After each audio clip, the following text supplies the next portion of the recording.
What is going on, guys? I hope everyone has had a fantastic week. We've got a great show for you tonight. We got Surfside Dan is going to be in the house, and I think you guys are going to love hearing some of the information from Surfside Dan.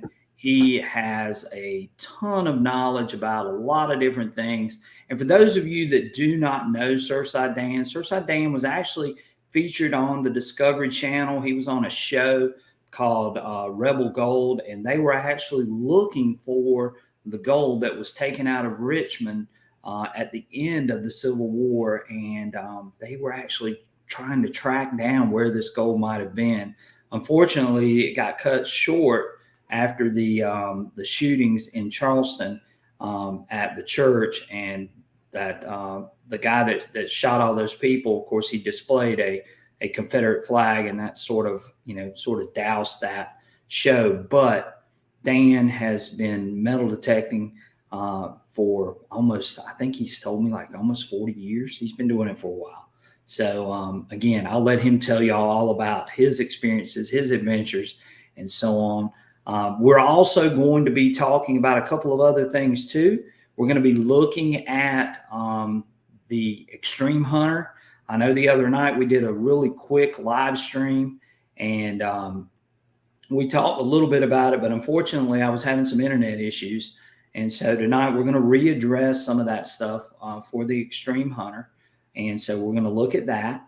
And then we're also going to be talking about Dan and I's 1858 pistol that we found here in my area. And we're going to be talking about the restoration process of that, and what we were doing that day, and talk about maybe what are some of the steps that we are going to do moving forward with that pistol. So, and I'm going to show you that pistol, and you're going to get to see it live and in person, and it is an exquisite piece. I can promise you that. So you guys are really going to get a kick out of seeing that. So really excited to have you guys here tonight. Thank y'all so much for being here on a Friday night. I know some of you maybe have other things going on. It's summertime, so I know a lot of us are out and about, but so glad that a lot of you joined in with us tonight for our show. And again, we're trying to be regular every Friday night, 7:30. Tell your friends, get more people in here. We've got tons and tons of content coming in the near future. So come back. And with that being said, let's bring on Dan. And Dan is waiting for me to bring him in. So we're going to bring Dan in. And there is Dan. Hey, Dan, what's going on? How you doing, Brian?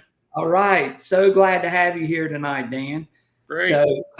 So Dan, tell us a little bit about your background. I know I mentioned a little bit of stuff earlier. I might have said some things wrong, but I want you to tell us about yourself and your metal detecting experience and how many years you've been doing this and so on. Just give everybody a quick rundown of your history and what you've been doing metal detecting. Okay.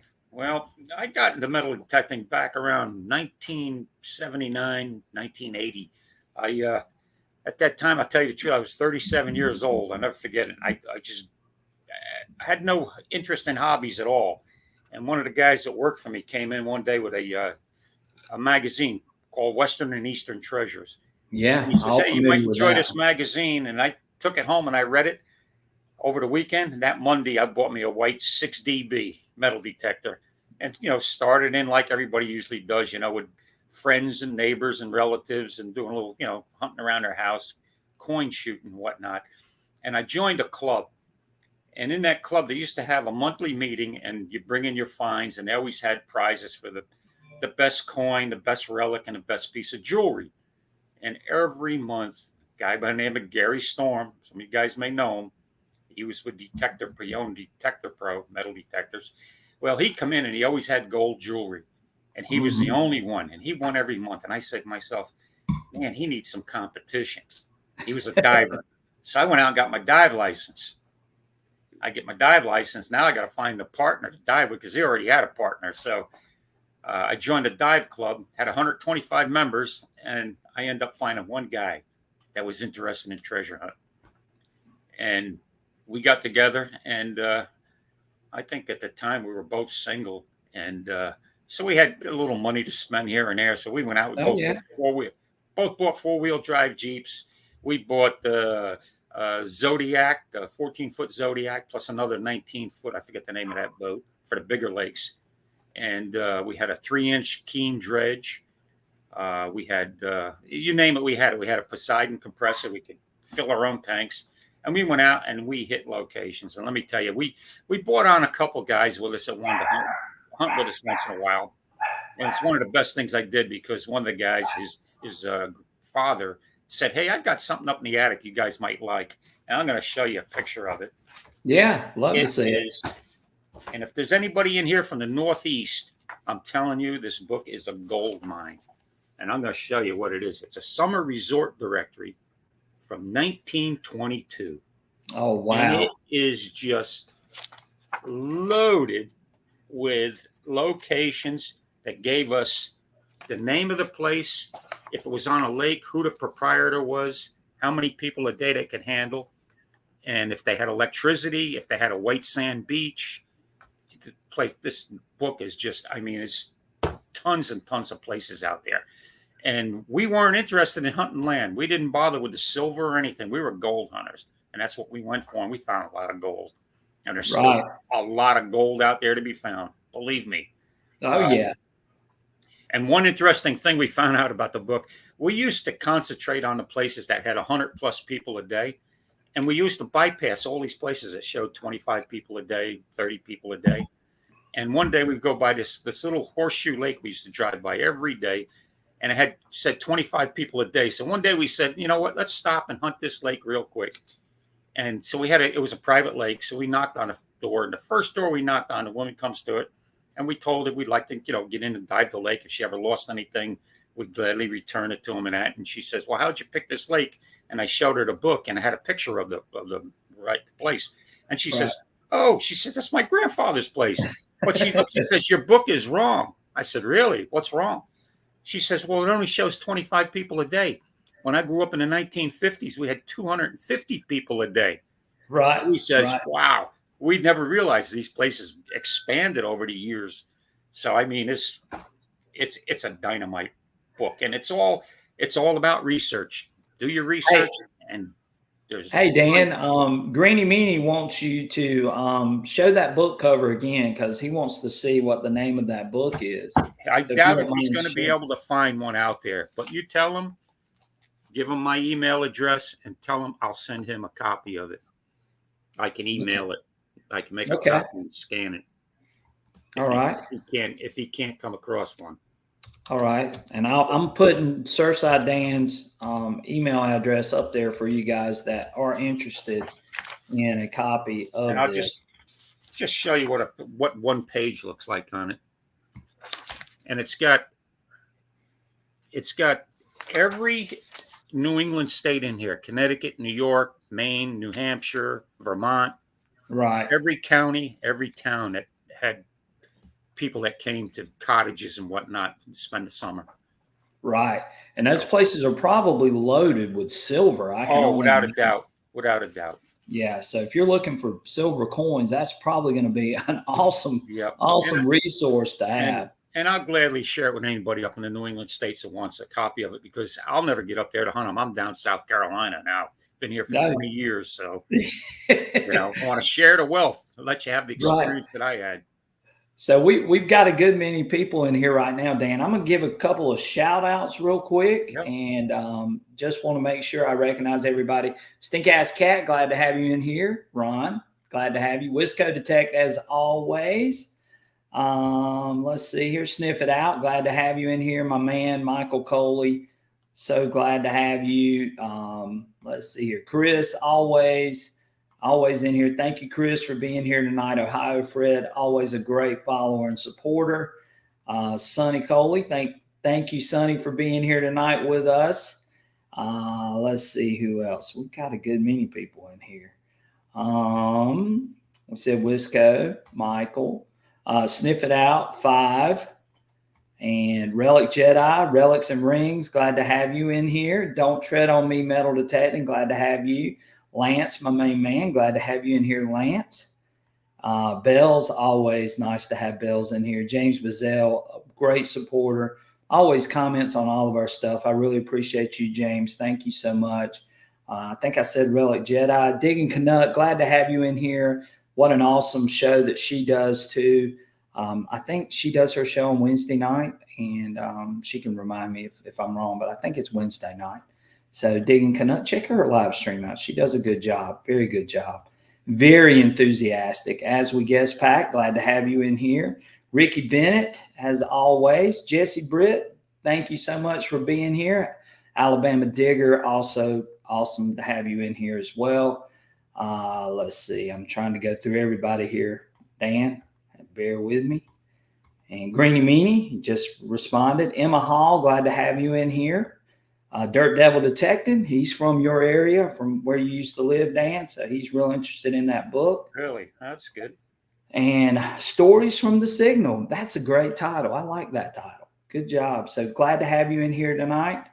Adele, glad to have you back in here, Adele. We had Adele in here last week. David Moss, Arkansas Relic Hunter. Let's see here. Seb R, glad to have you in here, Seb. And I think I'm getting down towards the end, Dan. Thank you, Sonny Coley, with the generous donation of $10, $9.99. Thank you so much. And I think we've got everybody. If I miss somebody, I'll try to catch you. Leave a comment and say, hey, you missed me. So trying to give everybody a shout out. Dan is just a very experienced metal detectorist. And I know y'all have seen him commenting during the live streams.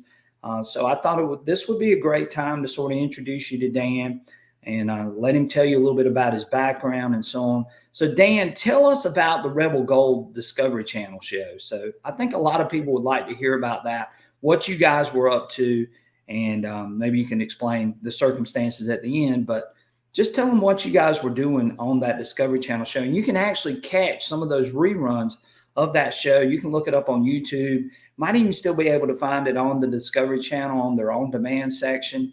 And you can still catch some of Dan's appearances in that show. So Dan, tell us a little bit about that experience as well. Well, yeah, the first thing I want to tell you about it, first of all, I've got to give a shout out to my family that's visiting here from New Orleans and New York, and my grandchildren. So they're all downstairs watching it on the TV right now. So that's good. Hey. But yeah, Rebel Gold, that was pretty interesting. I belonged to a club. There was about 14 of us in it called Club Corn. I don't know if anybody ever heard of them, but a good buddy of mine, Tracy Short, had gone to a relic show in, I believe it was in somewhere in Nashville, Tennessee, maybe. And there was a TV company there, and they were looking for relic hunters to film this show for called Rebel Gold for the Discovery Channel. And they were interviewing people, and he contacted me, and he says, hey, you might be interested. I gave these people your name, and the Discovery Channel, they contacted me, and it was pretty interesting. I mean, I went through a lot of interviews in that, because they want to see what your appearance is going to be on TV, how you react with the audience and whatnot. So you go through different procedures with them, and it was a whole. I mean, they treat you just like movie stars. At least they did with our group. We had there were 7 of us that were in the film, and out of those 7, let me see, Mike Scott. He's been on a couple other TV shows. Brant Arnold's been on a couple, and we started off filming up in Richmond, and at the time that was the Confederates. That was their right. Like that was the capital, the Confederacy, right? Right. And Petersburg was under siege, and they thought Richmond was going to be next. So what they wanted to do was get all the gold and that out of Richmond and get deeper into the South to protect it from the Yankees. Right. And so they had to load all this gold on the trains. And it's pretty interesting, the whole story, because we got to visit so many historical places and got to hunt places that just the general public will never be able to get on. Sure. It's just, but the whole thing was so interesting. And we were following the trail of Jefferson Davis all the way down to where he was caught in Irvinville, Georgia. And then we were going to backtrack and get down. He had 12 cabinet members that they met in Danville, Virginia, and then they all split off after that, and with wagon trains, because what happened was the tracks below Chester, South Carolina, were blown up, so they had to take all the gold off, put them on wagon trains, and I think these wagon trains, they split the gold up between 12 cabinet members, and they went off in different directions. Oh, wow. And we were going to come back and try to follow those trails, because when you're filming for a TV show, they do not want it to make it like a movie, because a movie has a beginning and an end. On a TV show like on the Discovery Channel, they don't want an end, because then the show's over. So they they don't want it to end. And that's what we were going to do, but unfortunately, it's like Oak Island. Yep. Unfortunately, saw what happened in Charleston, and I believe that's why the show did not continue. But we played all over Europe, all over Asia. Right. I've been contacted from people in Asia want me to come over with the GPR and for gold over there. And if you watch the show, I've got to tell you, there was 7 of us. 2 of us were Yankees, and everybody else were Southern boys. And I didn't know anything about the Civil War. They didn't teach us anything up north. And especially about the South. And this wasn't scripted. We didn't want a TV show that was scripted. We wanted it. It's just natural, the way it goes, right? And they agreed to it. And I'm saying, what the hell am I going to say? I don't know anything about it. I don't look like a fool on TV. Right. So I kind of didn't say too much, but I always tell everybody when you watch it, look who uses the sophisticated equipment, the ground penetrating radar, the two box detector, and all that. And and one other funny thing was, if you watch the show in England on Quest TV, they gave me a lot of airtime versus some of the other boys, right? Right. They say to me, well, how come you got that airtime? And I always say, well, that's because they don't know what the hell you guys are saying, but they understand what I'm saying. So that's probably true to a certain extent. It was one hell of an experience, I'll tell you that. And that's how I became familiar with Dan, and then Dan moved to my area, and so that's sort of how I ended up knowing who Dan was. And as I got big and sort of followed metal detecting and got into metal detecting more and more, I kept hearing Dan's name over and over and over again, and was so super fun to finally meet him and just listen to the stories and the things that he was telling me. And I've thoroughly enjoyed hunting with him. We've had a blast, and of course we're going to talk about probably the biggest blast that Dan's ever had, wasn't it, Dan? Oh yeah. And we're going to get into that in just a few minutes. So Dan, you brought up a couple of points. I know you were talking about Rebel Gold and how y'all were going around looking for some of the stuff maybe left behind as Jefferson Davis was retreating. Mm-hmm. And you mentioned a 2-box system, and you mentioned a little bit about some of the GPR and some of the things that you were using. So Dan and I have been going to this location, the same spot where he dug the gun, which we're going to talk about in a few minutes. And we were actually using the GPR that day, or we were going to use the GPR that day. But it just so happened that was the same day that the Manticore released an update. So we were basically comparing targets. And but we're going to get into that story in just a few minutes. But Dan was talking about a 2-box machine. So Dan, what type of 2-box machine were you using during that show? Do you remember? Yeah. Oh yeah. It was a Fisher, a Gemini. Okay, it was a Fisher. Mike Scott at the time worked for Fisher, and so he bought the 2-box in for us to use. Yeah, and I know I've also I get a good friend of mine. Matter of fact, he's the guy that bought the 2 GPRs, Dwayne. I got to give Dwayne a shout out because he's got 2-box detectors. He's got GPR. He's got everything. Dwayne, he's got to have it, and he gets it. So thanks to him, I'm able to keep one of the GPR units at my house to use at my convenience. So Dwayne, thank you very much. Yeah, Dwayne, if he's on here watching, we appreciate you, Dwayne, because that's allowed Dan to come and sort of hunt with me and look at some spots that I've detected before. And so we've really been excited about having that GPR on some of these sites.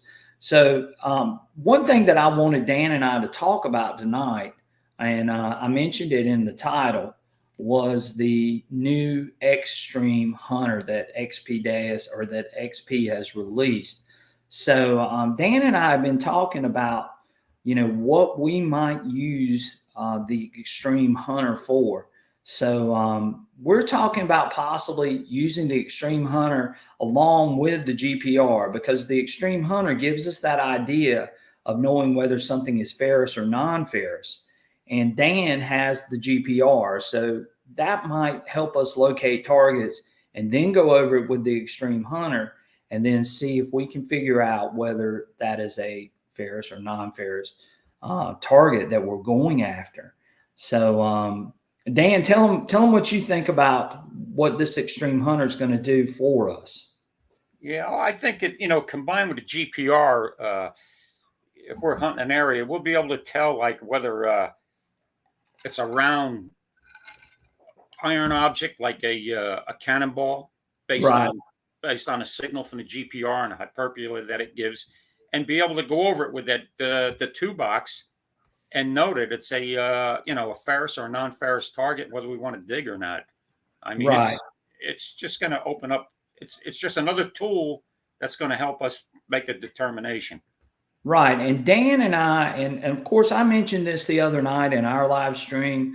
I think this thing is going to be great, especially if you live in areas that have like colonial trash pits or has Civil War activity where there were camps and those types of things.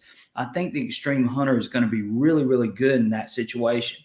So the point was, well, I've seen the 2-box machine before, like you were mentioning the Fisher. Mm-hmm. But you've never seen a 2-box machine, Dan. Listen to this. You've never seen a 2-box machine that is a multi-frequency machine.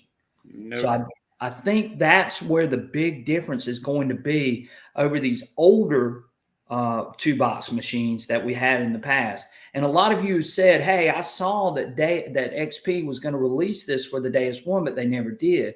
And there's a reason for that, because it probably didn't work that great. So, but with multi-frequency, Dan, I think that opens up a ton of doors with them adding the multi-frequency involved into this.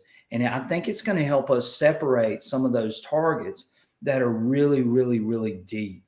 And what do you think, Dan? Tell us. Yeah, well, when I was listening to what they were saying about the like on a ferrous target, it's going to give you that low tone. Right. Which I think is great, because it's probably going to be a 2-tone system, a low tone or a high tone for non-ferrous. Right. So I'll be able to tell whether it's gold or iron down there. It's just going to make a lot of sites a lot more exciting to hunt, because there's the potential of maybe finding a catch out there. Right. I'm looking forward to it, tell you the truth. Right. Well, and I think, we've seen the stats. It's saying 16 feet deep. Of course, Dan and I probably are not going to dig a 16-foot deep target, not unless we have a backhoe nearby. I can get my buddy to buy backhoe next. Yeah, that's it, Dan. We'll get him to buy a backhoe. But we can combine this with a GPR, and I think this will be very beneficial. And I think there's going to be some amazing things that are going to be found using this, maybe in conjunction with the GPR or using it by itself, because it's just going to be a powerful tool. And it's just like what Dan said, it's a powerful tool.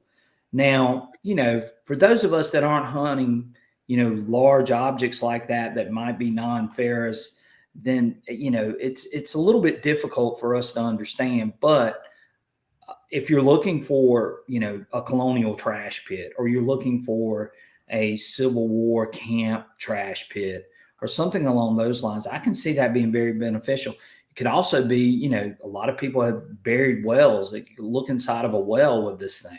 Maybe it'll do that.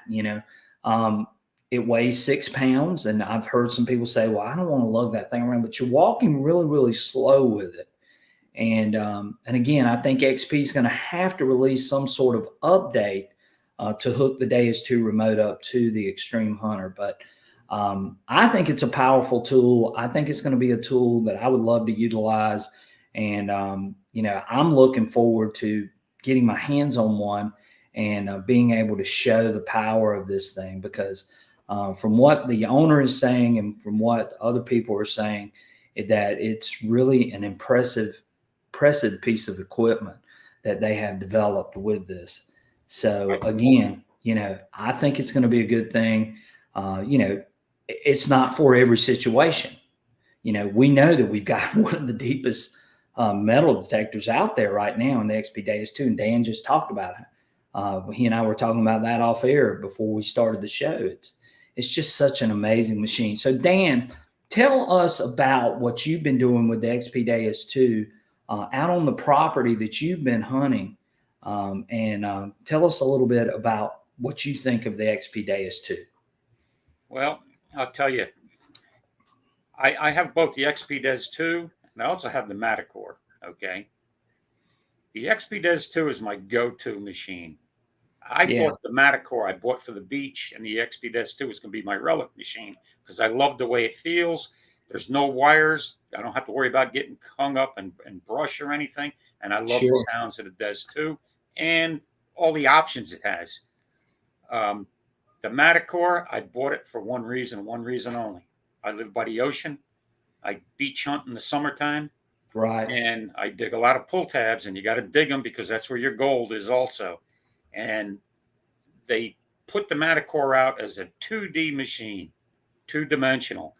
And I figured, wow, that's cat's me out. 2-dimensional is going to give me the width and the height, or the width and the length, and it'll show me a pull tab versus a round object like a ring.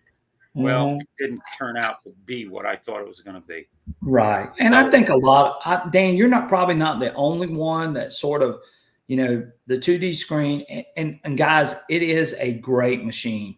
Don't get us wrong. It is an excellent machine. It just didn't turn into the machine that some of us thought it was going to be. Depth-wise, user-friendly wise, it's probably one of the better machines out there. But there are some problems with it.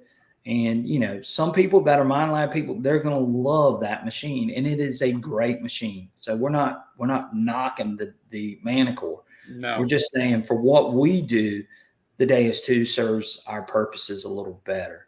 And that's where we're at that point. Go ahead, Dan. Yeah, I just want to mention one thing. For everybody out there watching this, continue watching this show every week, because you're going to see that GPR and that 2-box detector in action. And these units aren't cheap. They cost a lot of money. So before you even decide to buy one, you'll be able to watch it right here and know that, that's the machine I need. I think it's a great opportunity. Instead of going out and buying something in the blind, like I did with the Matacore. If I'd seen it in action first, maybe I wouldn't have bought it, But, well, and I think that XP, and I'm going to be honest with you, when XP releases something, they've already tested this thing enough to know what it's going to do.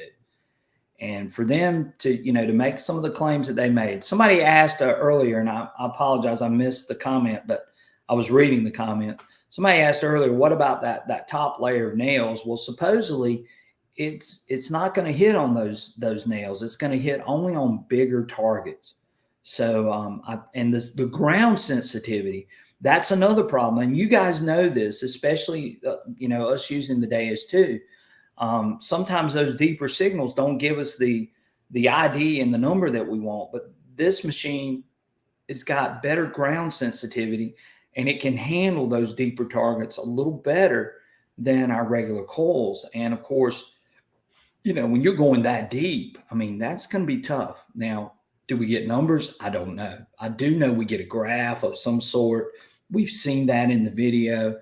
I'm just waiting for XP to give me a little more information as we get closer and closer to this thing actually hitting and coming to the United States, which from what I've been hearing about a month out right now, maybe a little bit sooner, maybe a little bit later. So don't hold me to that.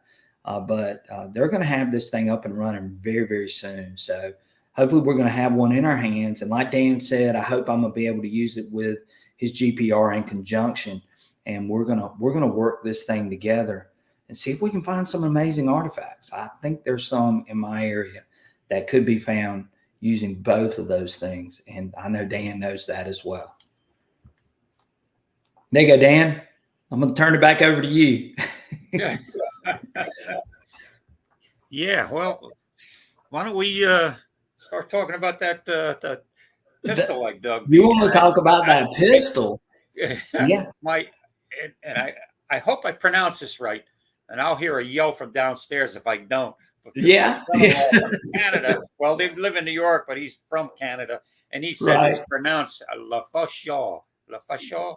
La Fachon. La Fachon. Okay. All right. It's 1858. Yep.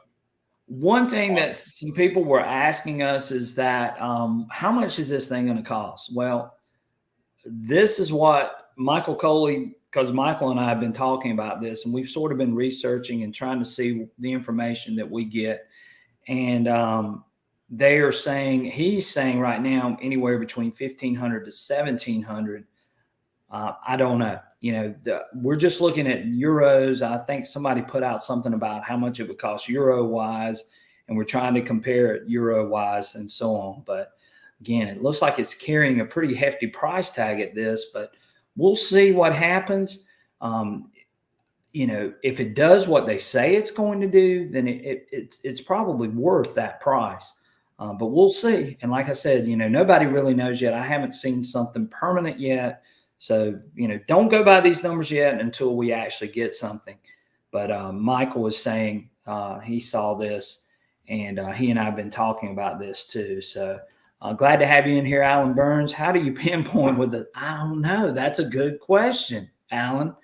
And I think the graph that they were showing will show you once you swing over it, maybe you can go back over it and sort of get a general idea about where it is. I don't know. So that's something we'll be able to pinpoint it with the GPR though, Brian. Yeah. With the GPR we could, but you know, these people that are thinking about buying the Xtrem Hunter, they're going to need to know, hey, am I in the right area? So that's going to be interesting to see. And again, I'm just hoping that I'll have one in my hands fairly soon, and I can start giving you some of the answers and things to this. But with Dan and I working together on this, I think this is going to be really, really good. And I think we're going to end up finding some really, really cool stuff. Lance says, heavy colonial square nails is what I live in. Also, the reason the XY screen is useless to me.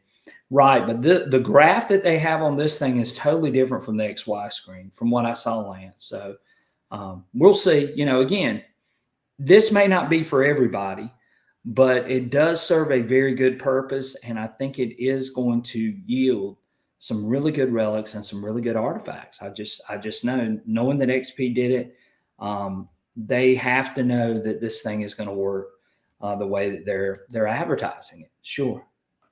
Yes, I would think a new update is coming really, really soon. So we'll see. We'll see for sure. XP has said, James Bazell said, Alan Burns, XP has said it will pinpoint. So there you go. If James, you know, I haven't seen anything yet on how that's going to work, but I'm sure that it is coming up soon. And Michael Coley says, I would think there will be an update before release of the Xtrem Hunter. I would think so too. Thank you so much, Stink Ass Cat. I really appreciate it. And by the way, too, Dan, we're getting to our gun, but by the way, I wanted to let you guys know that I got a package today, Dan. Guess what's in this box? Oh, no idea. Dan, inside this box is a drone. So we're going to start bringing some video content with you. That's going to be unlike any of the other video that you've probably seen.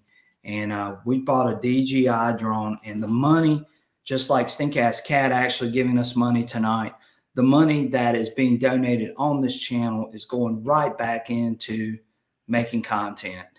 And that money goes straight towards this DJI drone, which is in this Amazon box. So I can't wait to use it. Hey, Brian, the next thing is going to be the LiDAR attachment for it. Yeah, we'll get a LiDAR attachment. That would be really cool. Yes, I'd like to give a shout out to everybody too. If they're not familiar with LiDAR, or if they want to learn how to do LiDAR, we can either have a class on here. I could teach anybody in 5 minutes on how to, anywhere in the United States, how to pick up LiDAR. I don't know if I can get into Canada or not with it, but I know in the United States I can. Well, Dan, that might be another show for us. And I know you and I have talked about doing that. Maybe we'll do that on another show. And hopefully everyone is interested. How many of you are interested in seeing LiDAR at work and maybe going through a little LiDAR class on one of our shows? Dan has shown me how to use it. And for those of you up north, it's definitely a big benefit. Not so much down here. Dan has found a couple of places, though, with the LiDAR down in this area. So that might be something, too, Dan, that we do another show with and show LiDAR. Yeah, that might be really, really good. So, again, Stink Ass Cat, thank you so much. Again, your donations go straight back into our channel. So thank you so much, Ron. I appreciate that. You are awesome, buddy. And thank you for contributing to the hobby and helping me keep going with these shows and bringing expert guests on board like Dan and sharing knowledge and sharing information. That's what I want this show to be about. And your contributions and donations go directly to helping out with that cause. So thank you so much, Stink Ass Cat. And really, really, really appreciate it. Stink Ass Cat says, sign him up for the LiDAR class. And we will do that. I think we are. And Dan and I have talked about it. Just got to figure out, I'll do a little share screen type thing, and Dan might be able to walk you through it, or either I'll go over to his house or he can come over to my house and we'll do a quick walkthrough and maybe do a live stream together in person and that kind of stuff. So yeah, and there's a lot of people that are interested in LiDAR. Lance says yes. There you go. LiDAR, yes. All right. And Dan has put me on this, guys. And I've looked at some of my old sites. And actually, Calabash and I went to some of those spots that we noticed on LiDAR, and they were legit. I mean, there was actually something there. Now, it had long been gone. The good thing about LiDAR, and Dan will attest to this too, is that if you have the old maps, you can match up the road beds. And Dan, tell them a little bit about, I know we're going off topic, we're getting to our gun, but tell them a little bit about how LiDAR has helped you in your previous hunting that you've done over the last few years. What I like about LiDAR, you can actually take a spot in LiDAR that looks interesting, and you can put a little dot on it, a little like bubble on it, pinpoint it, and you can carry it over. And the LiDAR that I use has like 12 different maps, topo maps and whatnot. And you can carry it over with the GPS coordinates and then bring up a satellite view of it and be in the woods and be able to go right to it. I mean, or you can trace an old road. I can trace a road on a LiDAR. It's amazing.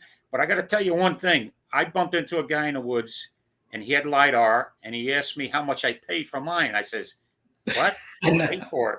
He says, yeah, I pay $34 a month for it. I says, hell, I'll teach you in 5 minutes how to use it and how to get it for nothing. He couldn't believe it. I showed him. He shook my hand. He says, man, you just saved me $35 a month. Right. There are a lot of services out there that charge you for LiDAR. And guess what, guys? You don't have to pay for LiDAR. Nope. And a lot of you don't know that. And that's what's going to be so good when Dan and I decide to do this for you guys. So I think so some people are not familiar with LiDAR. So Dan, I'm gonna let you tell them, since you showed it. What LiDAR's doing is you take, like, if you go on Google Earth or something and you look down on it, you're looking at Earth with the vegetation. And what this does is takes that vegetation, it removes the vegetation. So it'll show you some old roads that may have been there that you can't see looking down, or it'll show you old cellar holes. It's amazing. And it's, depending on the areas up north, I think you see more detail and more things than we do down here in the south, because we got flat land and we didn't have the stone walls and whatnot like they had up north with the cellar holes. But it just opens up a whole new world of treasure hunting for you. So Matt asked the question. He said, Matt, you are not stupid for asking this question. It says, what is LIDAR? So LIDAR is light imaging radar. And what does it do? It gets rid of all of the foliage. It basically strips the tops of the trees, any plants, any of that stuff. And all you see is the ground. And so it can show you indentations in the ground. It can show you where there were foundations in the ground. So you could locate old house sites using LIDAR. And it's what a lot of archaeologists use. And so a lot of people are reluctant to sort of share this, but guys, it's out there. And Dan showed it to me, and we've looked at some sites. But for some of you, definitely, especially houses that the foundations are still down, you'll be able to make out where those old house sites were. And you can pinpoint them right there on the map on the LIDAR. And we're going to show you how to do that. And Dan and I, again, are going to get together, and we're going to do this. And we're going to do this really soon before the summer ends, and show you guys this. And I think you guys will be really impressed, and you're going to be going, wow, why wasn't I doing this a lot sooner? But for some of you, it's going to be eye-opening for sure. So I look forward to sharing that. And Dan, I know, wants to share it. Yeah, Dan wants to share it for sure. And we've got some really good things that we want to do with that. Yeah, cellar hole finder, definitely. Yes, it does go through the trees. It shows you the ground. It's light imaging radar, mainly used by the military. And now it's available to the public. And they've gone over a lot of places all throughout the United States. And not every place is got a LIDAR map, but most places do at this point. So again, it's something really good and something that can be very beneficial to you. Somebody says, is Rebel Gold available to watch at all anywhere? You can go on YouTube, and you can probably check out Discovery on Demand if you have a cable service, and you might be able to find it on there. So Michael Coley says it strips down vegetation.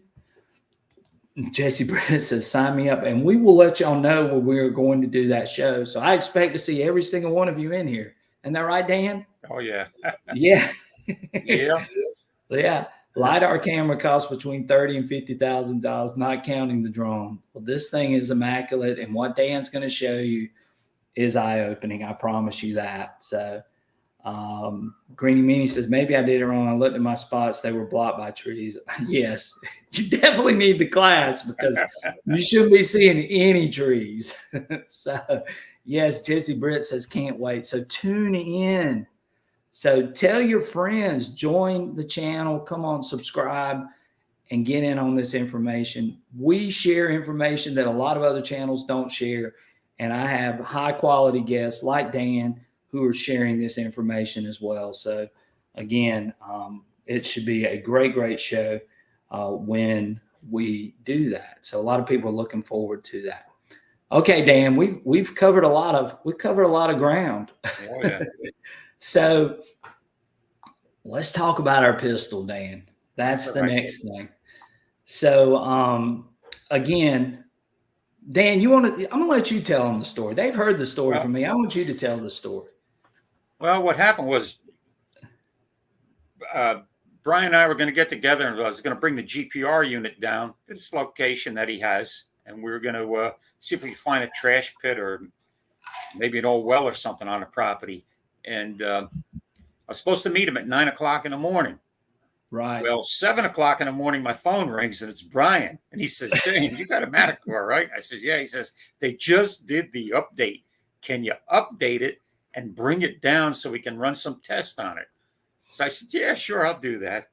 So we had all intentions of going down using a GPR unit that day. Well, we get down there, and we took the Matador out, and that we ran some tests and whatnot, and we were comparing it against the Deus and all that.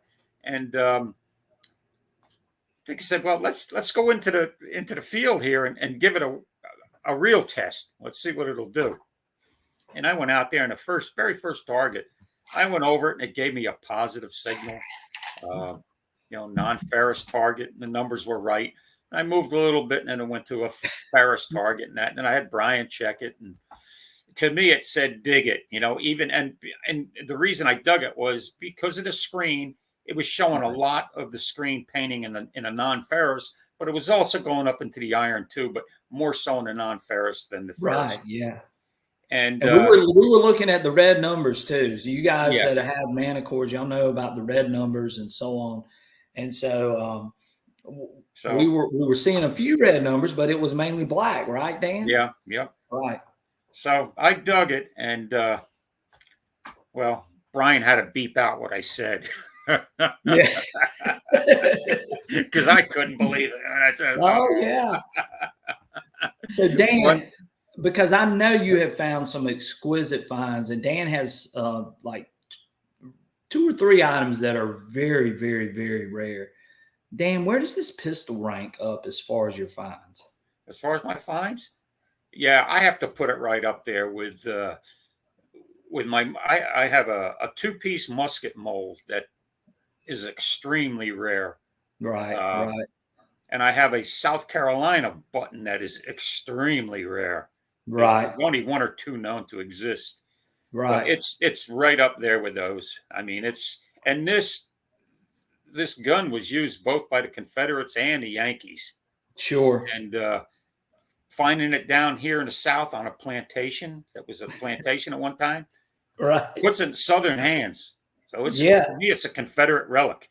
Oh yeah, it's definitely a Confederate relic because of where we dug this. Mm-hmm. The guy that lived in this house where this pistol was dug, now he wasn't just your ordinary guy. This guy was pretty well off, and he was an officer. So we know that this is probably his gun. We know that. I mean, I'm almost positive it was his gun because why else would it be there? There's no other explanation for it. So again, yeah, we've definitely it was just unbelievable. And Dan dug this thing, and I was just like, because let me tell you, Dan's being really humble, but I had dug like 8 grubbing hoes off of that site. I just knew that guy had a grubbing hoe when he dug that thing. And I told him, and you guys that have seen the video, I told him at that point, I said, Dan, this is a big old piece of iron. And he goes, well, I'm getting non-ferrous numbers. I'm going to dig it. I said, well, yeah, let's dig it. I said, the only way we're going to know is if you dig it. And he digs it. And the rest is just history. I just cannot believe what he dug. And it was just an amazing day.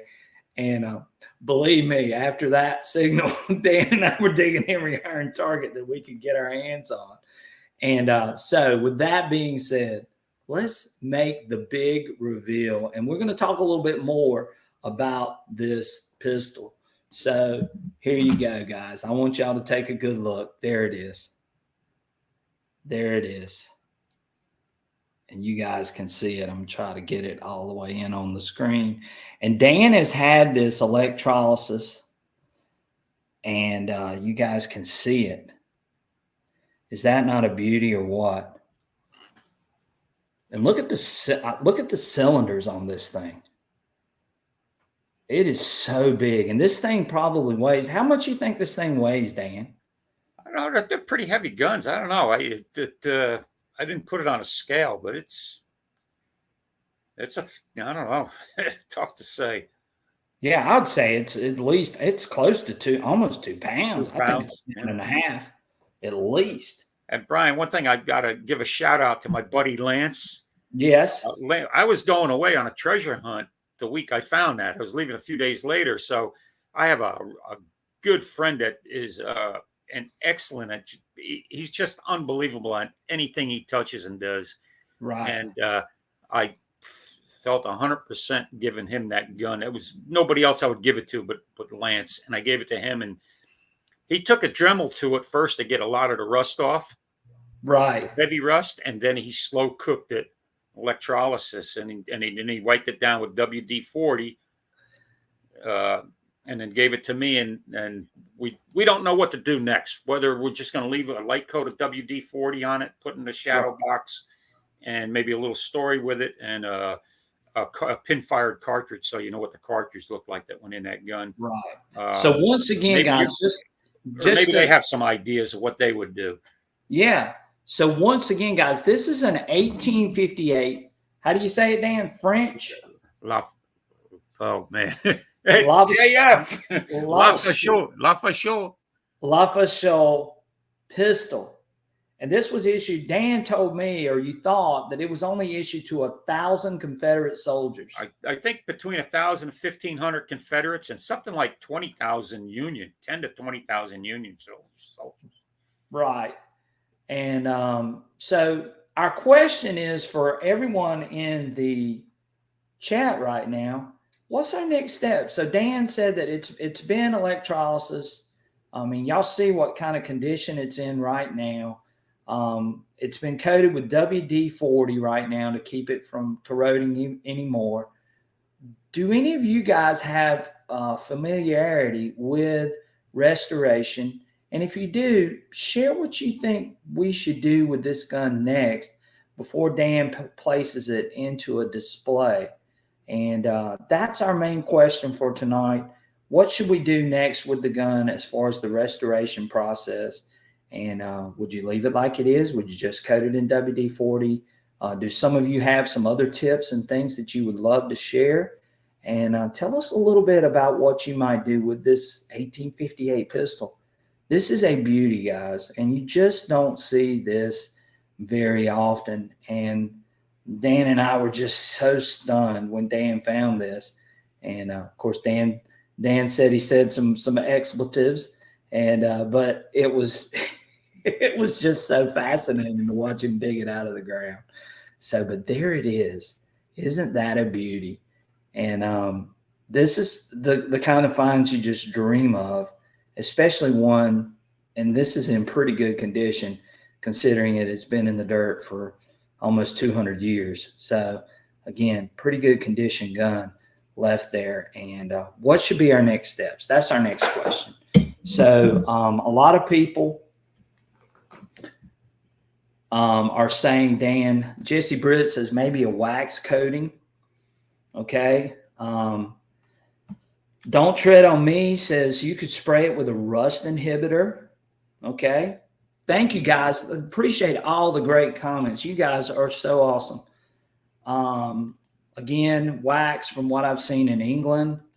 I was super excited to find a pinfire cartridge a few weeks ago. I can't imagine finding the entire pistol. I know Dan and I were so blown away by this. This was good. Lance says I would possibly hand carve some wooden pistol grips. You want to add some grips to it, Dan? My friend Lance had suggested that, and he could do it too. I mean, the guy's excellent at what he does. Right. The only problem is if you look at it, it's the grip on it is bent in a little bit. Right. And I wouldn't want to take a chance of trying to straighten that out because you probably end up breaking it. Alabama Digger says Gimpler's rust converter after electrolysis is perfect. It preserves and gives a beautiful, even black finish.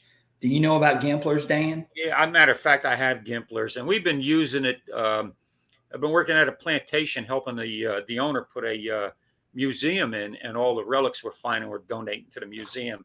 Right. And we found, and we're using it on we found some of the cooking pots out of the slave quarters and that. Sure, and yeah, definitely. After electrolysis and that, coated it with that rust inhibitor from Gimpler's. But I don't know. I think it might take away a little bit. If I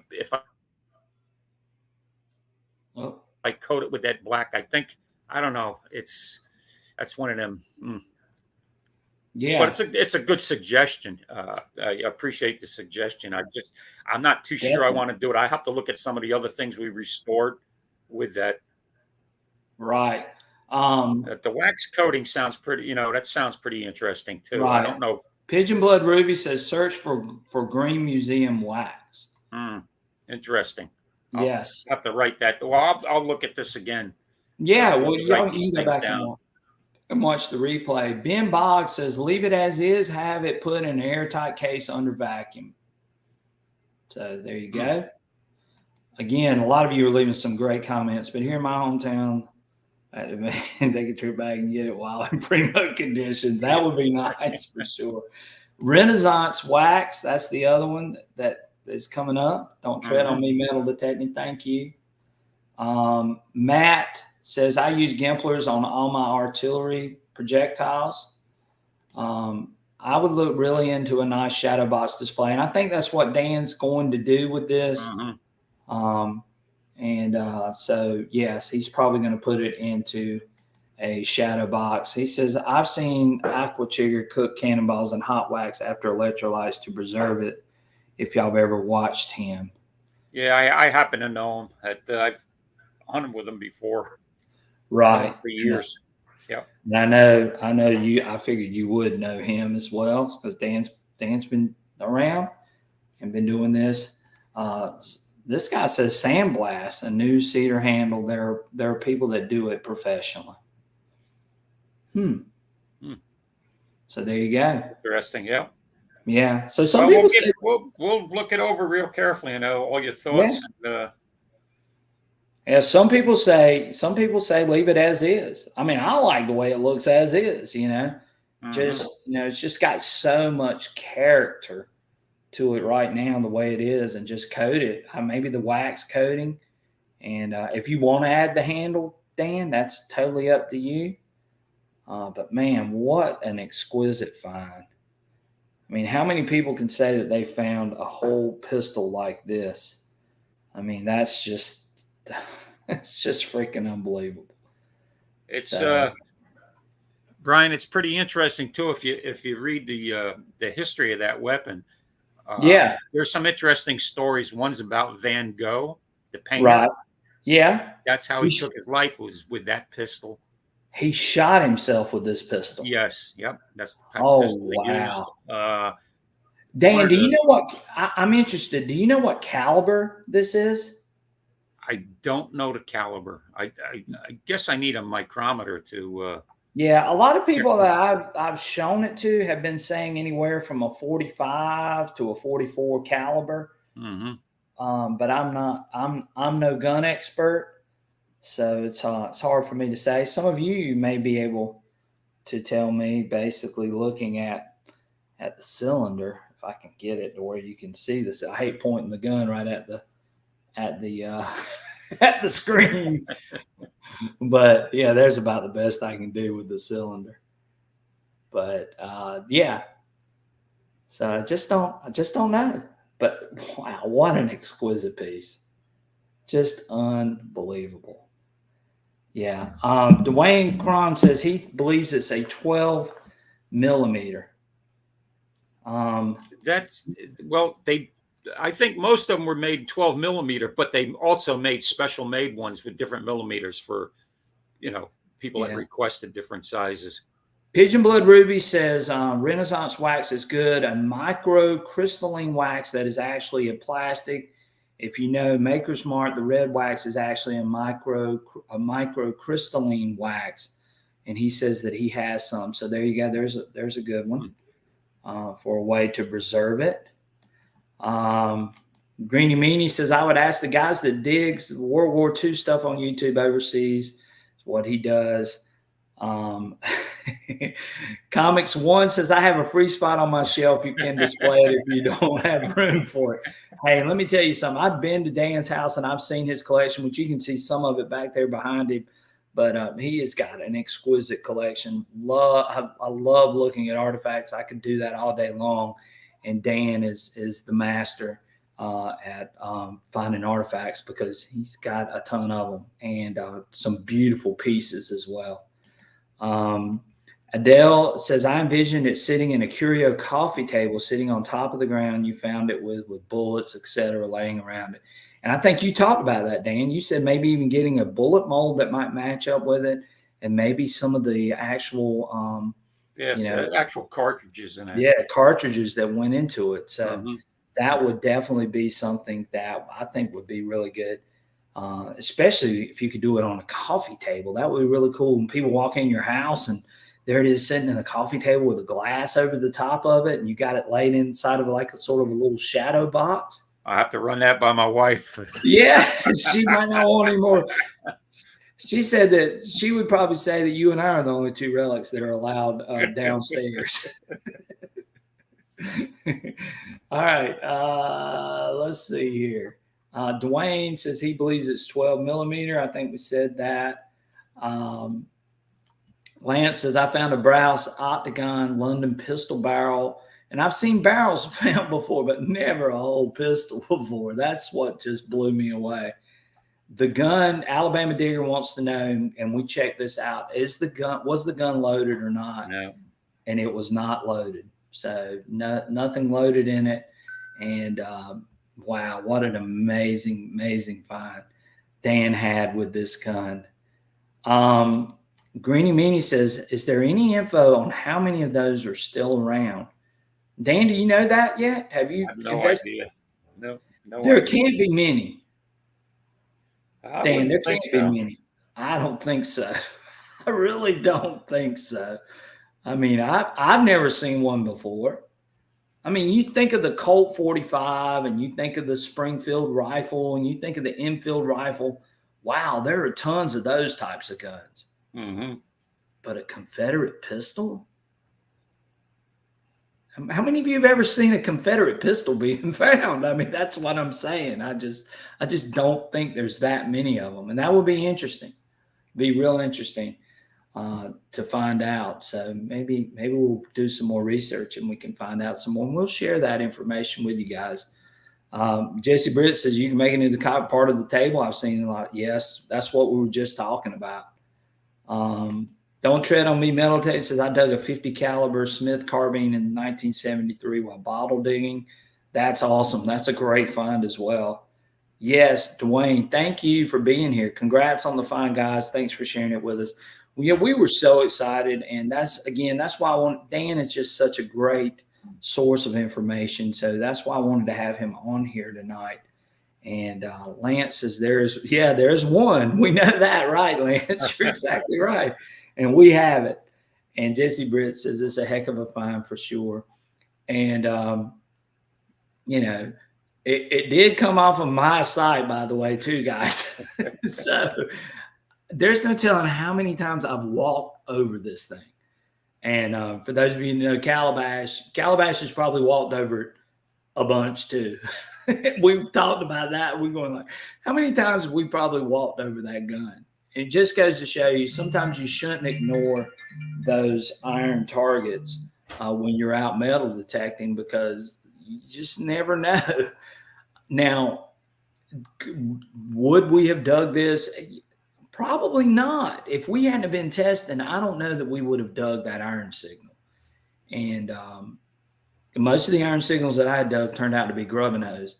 Dan got over the one that he needed to get over, and it turns out to be a pistol. So it's such a great find. The only downside to the whole thing was the damn chiggers got us. Yes. Oh my God. Did we get tore up by the chiggers or what? We sure did. Bells, take care. Thank you for being here tonight.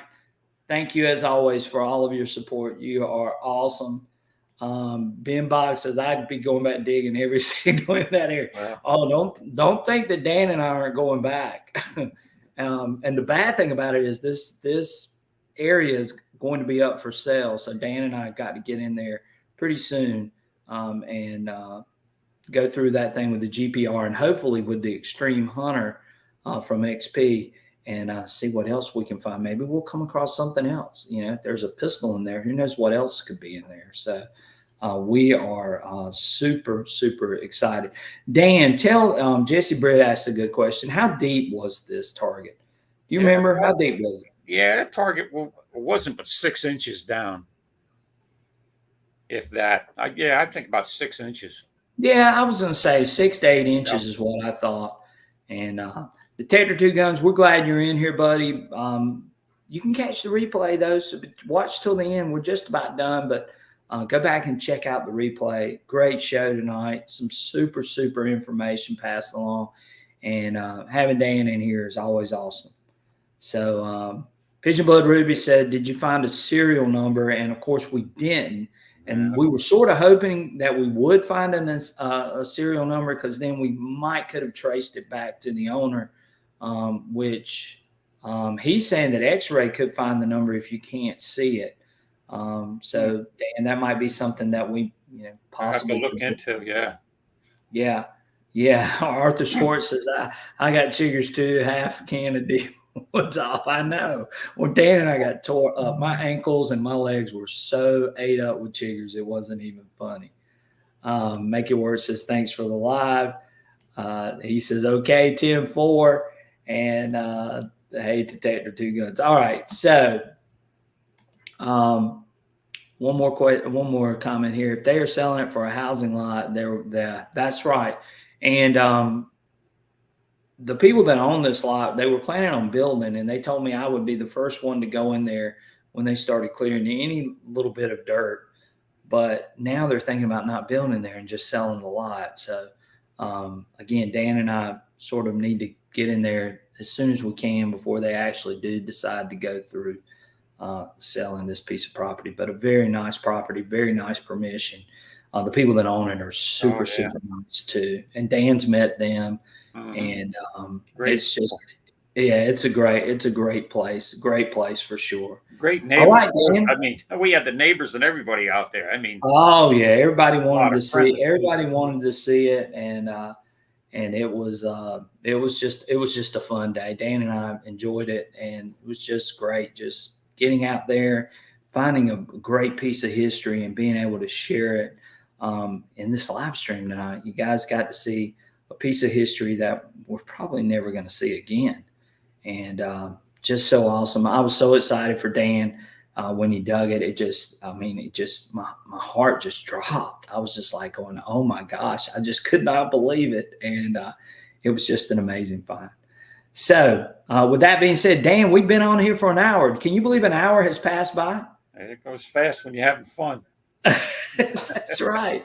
And we're having fun. We love sharing it. Guys, check us out. Next Friday night, we are going to have our live stream at 7:30.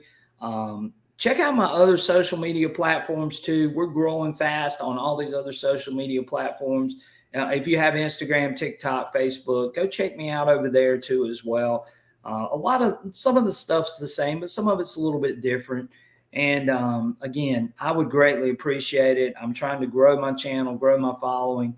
And again, hopefully everyone has hit that like button tonight. Again, I appreciate that. If you're new here tonight, hopefully you got some information tonight, something that you can take with you and go out and have successful hunts. And subscribe too. We would greatly appreciate that too.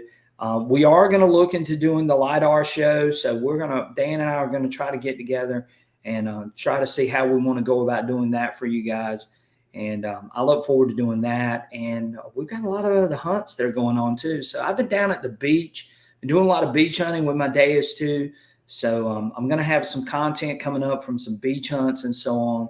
So again, it's going to be a great time moving forward. So I hope everyone has a fantastic rest of their weekend. Dan, go ahead and share. Yeah, one quick thing. Just make sure you put up my email address. Yeah, I'll put that up one more time. So it's at Surfside Dan at MSN. At MSN.com.